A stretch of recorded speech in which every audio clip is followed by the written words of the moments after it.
नमस्कार बच्चों, आज हम कक्षा 6 में हिंदी विषय में इकाई 1 दयालु शिकारी चित्रपाठ इस कहानी का अध्ययन करेंगे।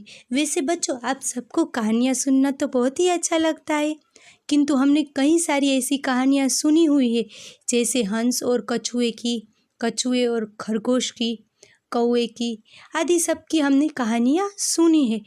किंतु यहाँ पर यह कहानी एक चित्र के रूप के द्वारा दी गई है और यह कहानी मैं आपको बताती हूँ, ठीक है, अच्छी तरह सुनाती हूँ। आप सबको कहानी वैसे भी बहुत पसंद आती है, तो आप यह कहानी अच्छी तरह गौर से सुनना, ठीक है। एक शिकारी था। एक दिन उसे हिरन का मांस खाने की इच्छा हुई। वह बंदूक लेकर जंगल की ओर चल पड़ा। जंगल में शिकारी ने एक मोटी ताजी हिरनी देखी। वह दूर से दौड़ती हुई उसकी तरफ ही आ रही थी। शिकारी ने एक पेड़ के पीछे छिप गया और हिरनी की ओर निशाना साधा। दौड़ती हुई हिरनी निशाने की सीध में आ गई और शिकारी ने गोली छोड़ दी।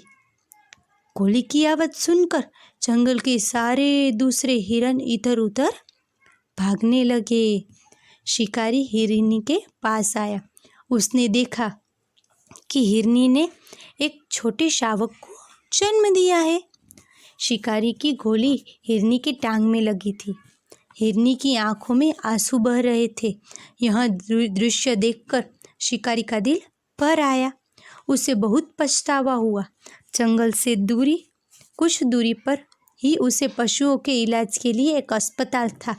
शिकारी हिरनी को और उसके बच्चे को वहां ले गया।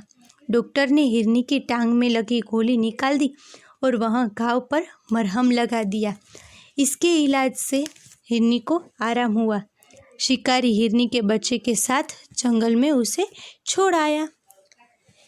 यह हमने अच्छी तरह से कहानी सुनी, ठीक है। इस कहानी से हमें क्या बोध मिलता है कि पशु हो, पक्षी हो या कुछ और कोई भी हो, हमें उस पर हमेशा दया भाव रखना चाहिए। इंसानियत के नाते हमें कभी भी अपनी इंसानियत खो देनी चाहिए नहीं। चलो बच्चों, आपको मज़ा आया ना यह नई कहानी सुनकर।